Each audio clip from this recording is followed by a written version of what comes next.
La Torah chez vous, une émission du grand rabbin Jacques Waknin.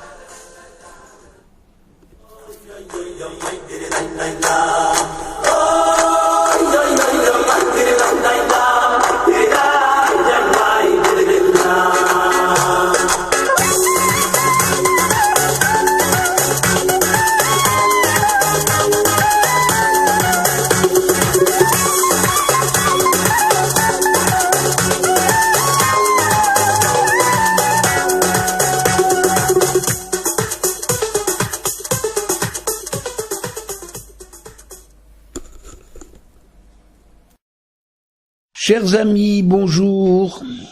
Le mot « Ve'ele » par lequel commence le livre de Shemot relie l'Exode, c'est le nom de Shemot en français, donc le second livre de la Torah, il le relie au premier, à Bereshit. Cette remarque est fondée sur la présence de la conjonction de coordination, le « ve ». En effet, le texte aurait pu débuter tout simplement en disant « Elle Shmot ben Israël ». Voici les noms des enfants d'Israël. Cet enchaînement avec les dernières phrases parlant de Yosef fait dire au Midrash que la piété des enfants de Yaakov était égale à celle du vice-roi d'Égypte, c'est-à-dire à Joseph. Et bien qu'ils fussent tous pères de famille, leur soumission au patriarche et à son autorité était demeurée totale. Pour quelle raison rappelle-t-on ici les noms des enfants de Yaakov, alors que toute la généalogie a déjà été donnée dans la dernière paracha de Bereshit? Dans le chapitre 46, verset 8 de la Genèse. On est donc obligé de se poser la question de ce qu'est un nom. Pour comprendre l'importance du nom et sa signification, il faut remonter à la création du monde. L'Éternel avait créé les animaux pour tenir compagnie à l'homme. Le texte de la Genèse, chapitre 2, verset 19, dit « Dieu rassembla tous les animaux et les amena à l'homme pour voir comment il allait les nommer. Et le nom donné par Adam devint désormais celui de l'espèce. » Rav Shimshon Raphaël Hirsch explique qu'en nommant les animaux, Adam leur assigne une place distincte de la sienne dans le monde qu'il doit partager avec eux. Assigner une place distincte de la sienne se dit en hébreu Sham, là-bas, racine du mot Shem, qui est le nom. C'est-à-dire que la connaissance de l'autre, au point de lui assigner une place, est une connaissance tout à fait objective.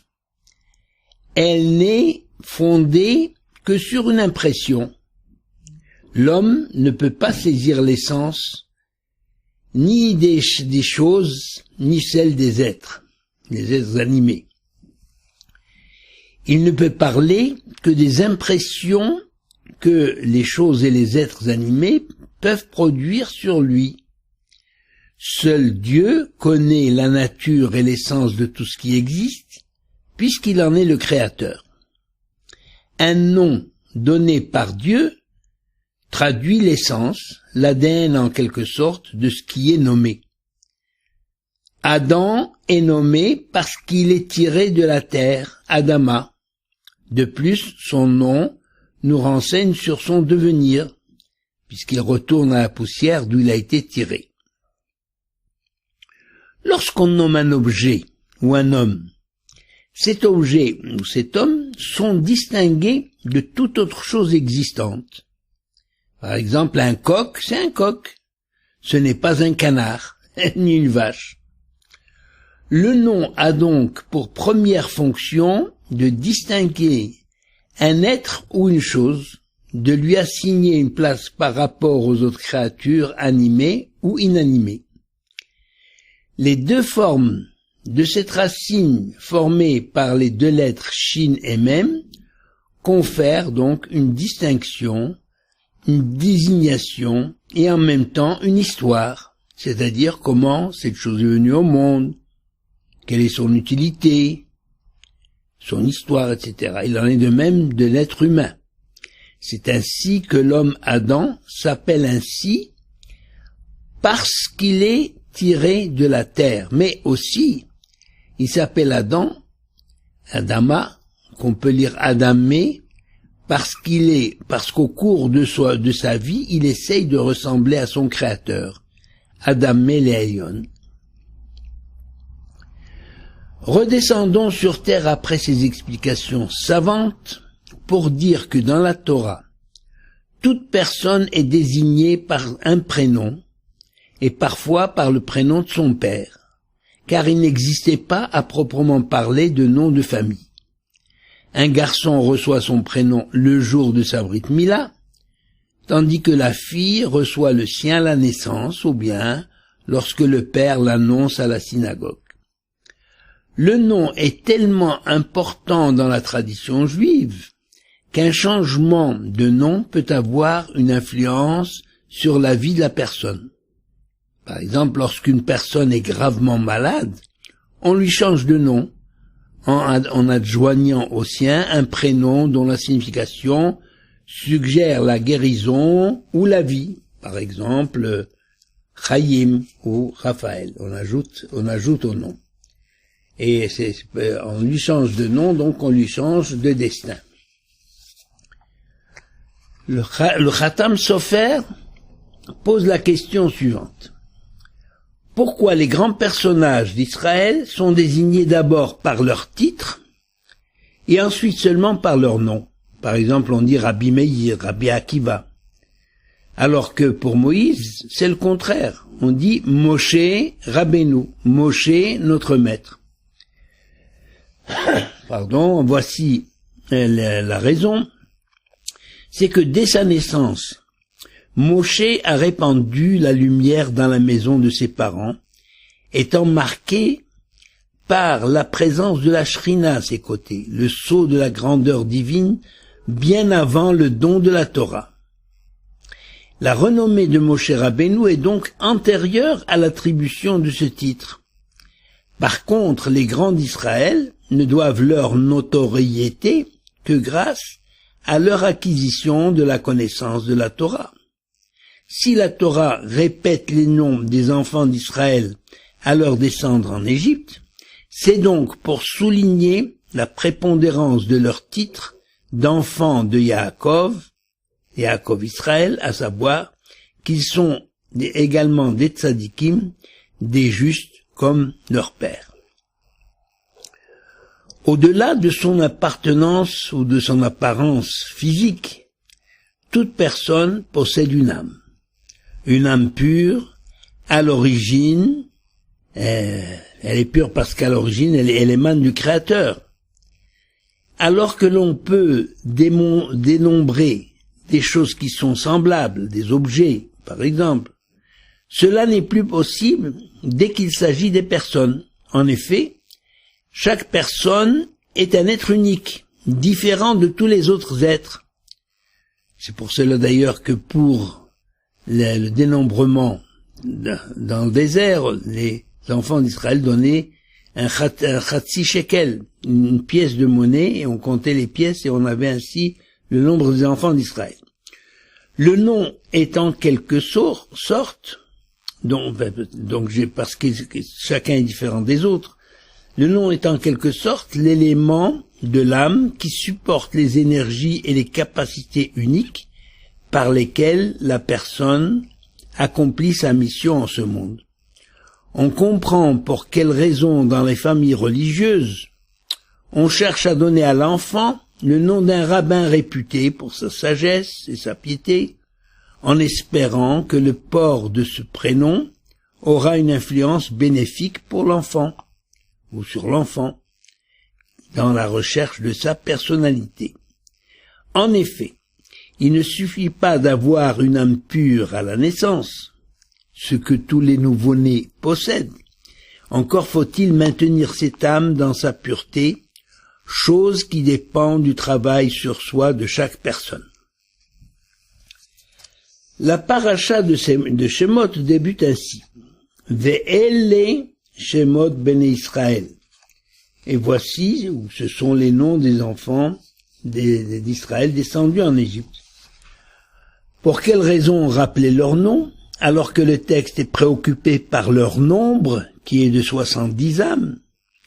Eh bien, les noms des enfants d'Israël, qui est le titre général du livre de Shemot, raconte le premier exil du peuple juif et sa délivrance, que l'on rappelle d'ailleurs constamment sous l'appellation de Yetziat Mitzrayim, la sortie d'Égypte. Cette délivrance n'a été possible que parce que les enfants d'Israël ont conservé leur nom d'origine, et tout particulièrement à une époque où ils séjournaient au milieu d'une nation étrangère. Le fait de ne pas changer de nom les a aidés à préserver leur identité et à se prémunir contre les dangers d'assimilation totale.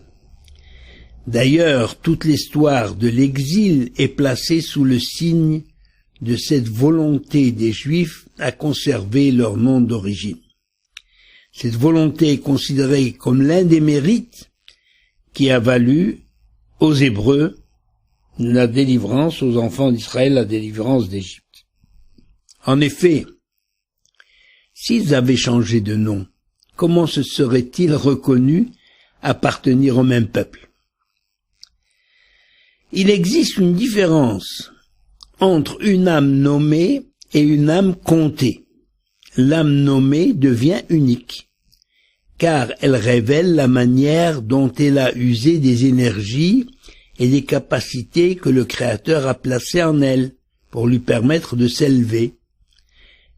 C'est ainsi que l'élévation de l'âme d'un tzaddik lui est particulière et lui acquiert d'autant plus de mérite. Le Midrash nous rappelle que Moshe Rabbeinu avait 10 noms. Pour quelle raison autant de noms? Comme nous l'avons vu plus haut, chaque nom définit une mission, une tâche à accomplir, une histoire, et qui contribue à l'accomplissement et à l'élévation de l'âme. Moshe est nommé ainsi, c'est le nom qui est donné par la fille du Pharaon, en disant « car des eaux je l'ai tiré des eaux ». Mais comme ce mot est à la forme active, normalement il aurait dû dire Nimsha,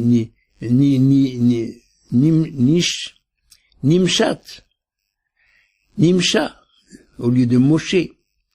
Il peut également, qu'il est à la forme active, Moshe, il peut également signifier celui qui a tiré les enfants d'Israël d'Égypte, ou du moins qui a été l'instrument de cette délivrance. Le second nom, c'est Touvia.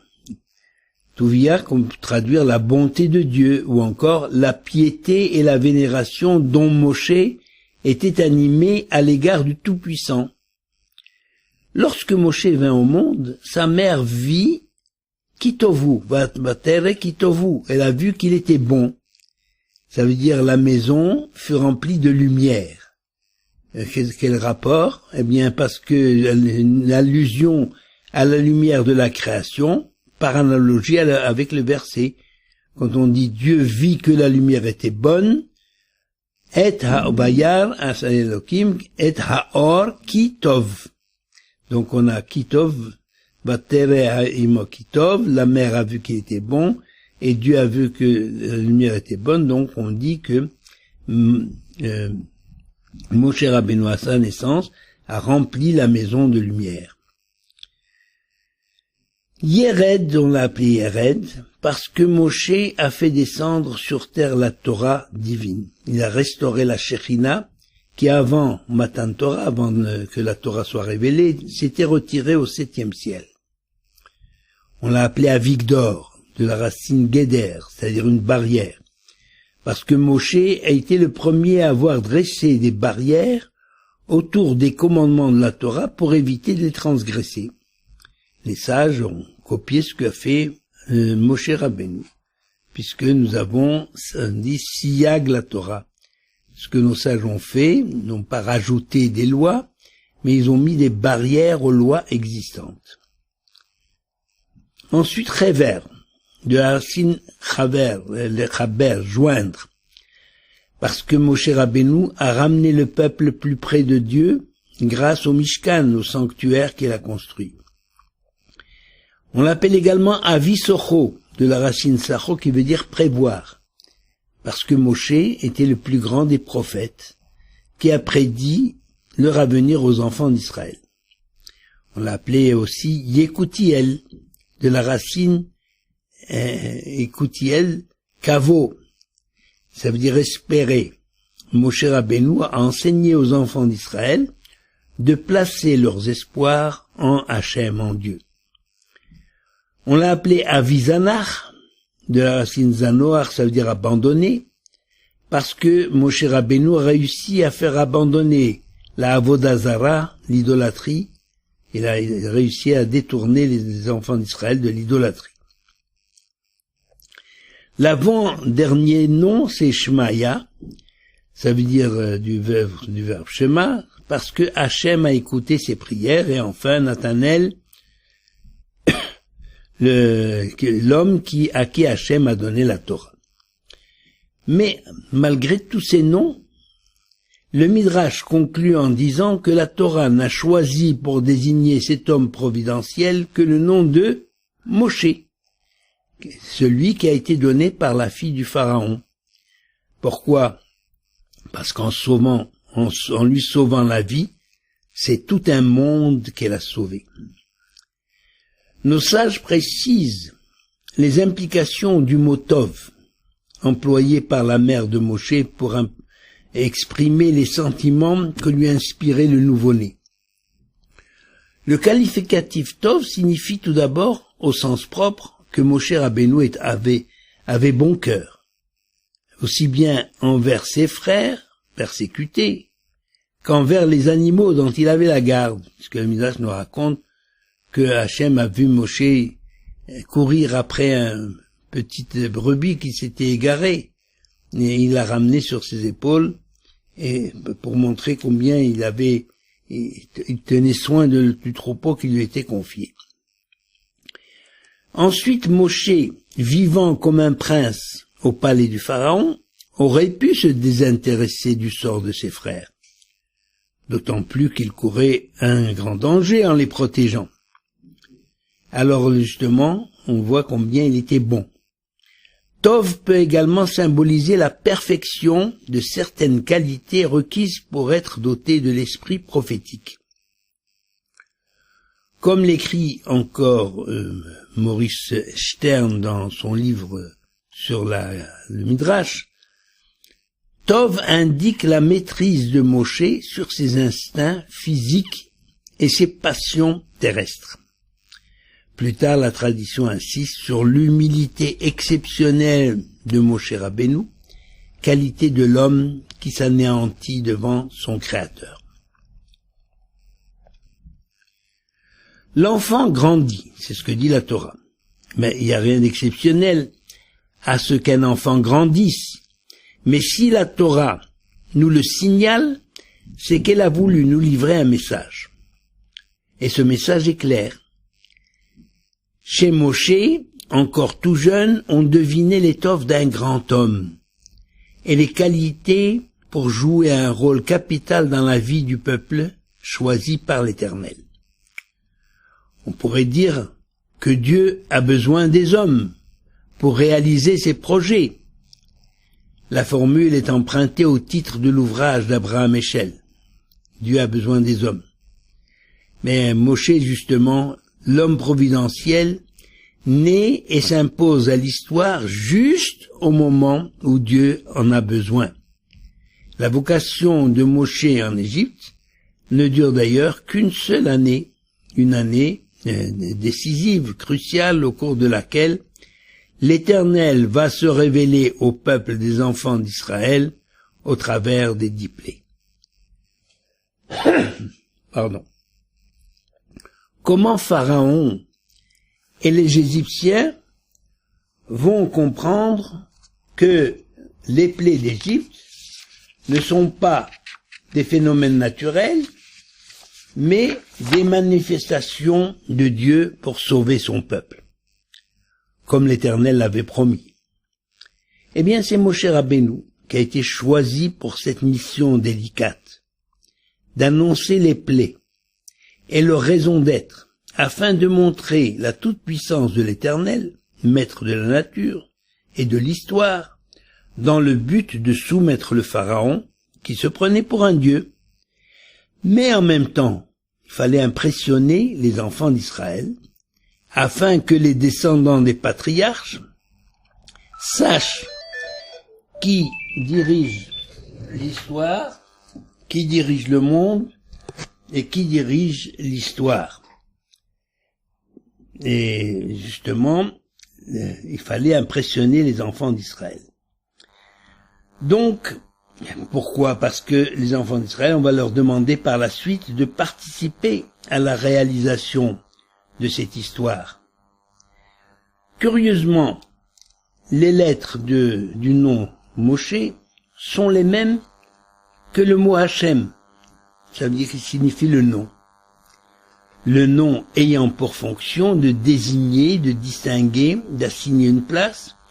Qui mieux que Moshe pour révéler au peuple d'Israël l'existence du Tout-Puissant qui intervient dans l'histoire des hommes et qui a une attention particulière pour les enfants d'Israël.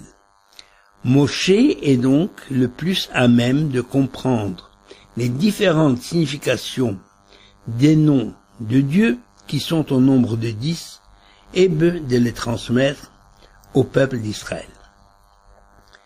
Si l'on ne perd pas de vue le cheminement de l'histoire depuis la création, on peut comprendre que chaque événement se produisant sur Terre n'est pas l'effet du hasard, mais un maillon de la chaîne menant vers la réalisation du but fixé dès la création, à savoir, en ce jour, Hachem sera un et son nom sera un. C'est le souhait que l'on répète 3 fois par jour à la fin de la prière de Aleinu. Aleinu, c'est une parole qui est tirée du prophète Zacharia, chapitre 14, verset 9. Alors nous nous trouvons devant une énigme. Qu'à la fin des temps, l'Éternel soit universellement reconnu comme le seul véritable Dieu, se comprend aisément. Grâce à l'évolution des civilisations, des progrès des hommes et des sciences, l'humanité finira par ouvrir les yeux pour reconnaître et rendre gloire au seul créateur et maître de l'univers. Mais que signifie « et son nom sera un » ? Sans entrer dans de grands développements théologiques et philosophiques, la tradition nous enseigne que nous ne connaissons de Dieu que ce qui est écrit dans la Torah, ce que nous révèle la Torah. Moshe lui-même est perplexe. Lorsque Hachem le charge d'aller trouver les enfants d'Israël, Moshe dit, oui, c'est d'accord, je vais trouver les enfants d'Israël et je leur dirai, le Dieu de vos pères m'envoie vers vous.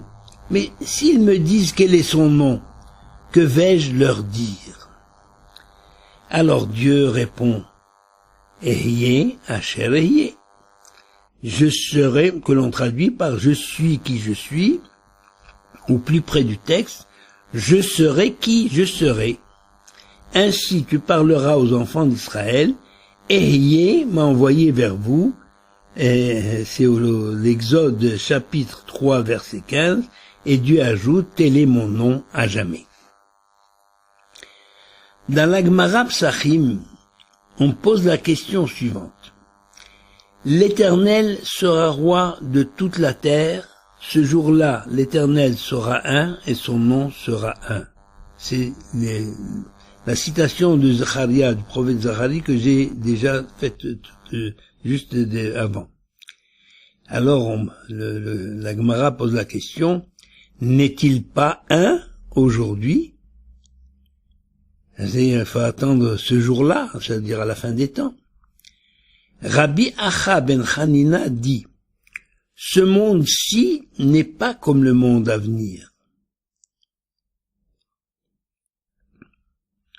Dans ce monde-ci, quand on reçoit des bonnes nouvelles, on dit « Béni soit-il, lui qui est bon et dispense le bien ». En hébreu, « Baruch hatov ve'ametiv ». Et lorsqu'on reçoit de mauvaises nouvelles, on dit « Qu'il soit béni, le juge de vérité, Baruch dayan ha'emet ». Mais dans le monde futur, dans le monde à venir, il sera toute bonté. Alors, son nom sera un. C'est-à-dire, on dira Baruch Hatov ve'ametiv. Rab Nachman bar Yitzchak dit que le monde à venir ne ressemblera pas à ce monde-ci. Dans ce monde-ci, son nom s'écrit Yudke Vavke, Yudehe et Vavehe, et se prononce Adonai, tandis que dans le monde à venir, il sera prononcé comme il est écrit. Ce passage, la Gemara, bien sûr, qui est interprété, difficile à comprendre, et il est interprété par Rashi, ceci est mon nom à jamais. Le mot à jamais est écrit les olam, c'est écrit les alem, sans le vav. C'est-à-dire qu'on peut le lire les alem, ça veut dire tel est mon nom, donné à être caché, à ne pas prononcer comme il est écrit. Alors comment comprendre ce texte du Talmud? Si nous nous penchons sur le mot Shem, on constate qu'il peut se lire Sham, qui veut dire là-bas. La différence entre l'homme et l'animal, c'est justement la capacité de l'homme de se projeter vers l'avant, vers là-bas. Avoir un nom, ça veut dire avoir un avenir, avoir une histoire, vers le futur. Cette projection vers l'avant se traduit en d'autres termes. C'est la curiosité de savoir, de comprendre. D'ailleurs, comment Moshe a été choisi par l'Éternel pour accomplir l'immense tâche de faire sortir le peuple d'Égypte et de le conduire vers la terre promise et donnée aux patriarches? Eh bien, Moïse avait certes des qualités que Dieu connaissait, mais Dieu le met à l'épreuve en faisant apparaître dans le désert un buisson qui brûle mais ne se consume pas. Moshe Rabbeinu aurait pu se contenter de regarder le spectacle, de loin, mais son sang n'a fait qu'un tour. Immédiatement, il fait un détour pour voir pour quelle raison le buisson ne se consume pas. Cette démarche de faire un écart, cette volonté de ne pas se contenter de l'immédiat, mais de se projeter constamment vers l'avant, vers le futur, vers l'avenir, va devenir l'une des qualités du caractère du peuple juif, dont l'étude du Talmud constitue un symbole. Si vous étudiez une page du Talmud, vous verrez que les sages qui prennent la parole, qui participent, ne s'arrêtent pas à une solution, la première solution qui s'offre à eux, mais envisagent différentes solutions, même les plus fantaisistes, pour faire le tour du problème, pas justement par cette projection vers l'avant. Eh bien, Moshe aussi a réussi le test en faisant un détour pour voir et comprendre le phénomène inhabituel, dans lequel d'ailleurs il a découvert une image symbolique de la vie de ce peuple dont il va avoir la charge. Constamment persécuté, subissant grand nombre d'exactions, le peuple juif brûle mais ne se consume pas. Il demeure toujours jeune, toujours vaillant, et retrouve chaque fois le courage et l'énergie pour recommencer à espérer. Cette projection vers l'avant nous est suggérée par le nom de Dieu qui est au futur, l'Éternel qui est notre modèle. L'explication du texte cité nécessiterait de très longs développements. Ce que nos sages ont retenu est que la connaissance de l'essence divine n'est pas accessible à l'homme. Si Dieu nous révèle son nom sous la forme « Ehyeh », je serai, et pas sous la forme du tétragramme, ça veut dire Yud-Keh Vav-Keh, on ne sait pas à quoi exactement, on ne connaît pas l'essence divine. C'est pour mettre à la disposition du monde une notion accessible à l'entendement humain, à savoir que Dieu est l'âme du monde, c'est lui qui anime toute la vie de l'univers, à l'image des 4 lettres serviles, Aleph, He, Vav, Yud et Hevi. Ce sont ces lettres qui permettent de lire un texte hébraïque composé uniquement de consonnes. Vous savez que les textes de la Torah ne sont pas ponctués, donc il n'y a pas de voyelles. Et s'il n'y a pas de voyelles, on ne peut pas lire un mot, parce que l'alphabet hébraïque ne comprend que des consonnes. Je vais donner un exemple. Si je vous dis en français, j'écris B, N, D, C, T, O, N, est-ce que vous pouvez lire ce mot? Non. Mais si je mets les voyelles, bien sûr, c'est le mot bénédiction. Si on lui ajoute des voyelles qui sont le souffle du langage. Donc, ne pouvant pas prononcer le nom de Dieu, nous comprenons qu'aucune créature n'a rien de commun avec lui. C'est pourquoi le nom ineffable demeure secret. Et seul notre silence et notre humilité devant lui peuvent exprimer sa grandeur. Ne pouvant pas adresser nos prières à Dieu sans le nommer, donc nous le désignons par un nom de substitution en disant Adonai, mon Seigneur, au lieu de dire Yud-Keh Vav-Keh, qu'on ne peut pas prononcer. Ou bien en dehors des prières, on dit tout simplement Hachem. Ça veut dire le nom par excellence. J'ai essayé d'expliquer ce texte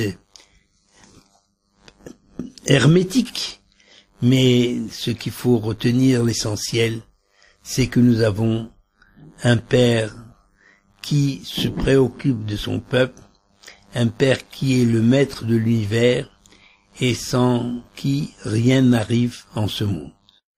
Et nous le prions justement de nous envoyer la paix, la sérénité et la lumière.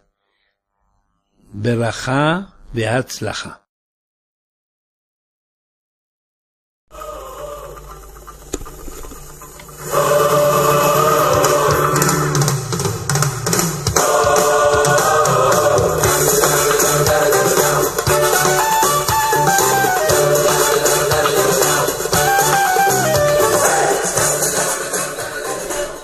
Vous venez d'entendre une émission du grand rabbin Jacques Waknin.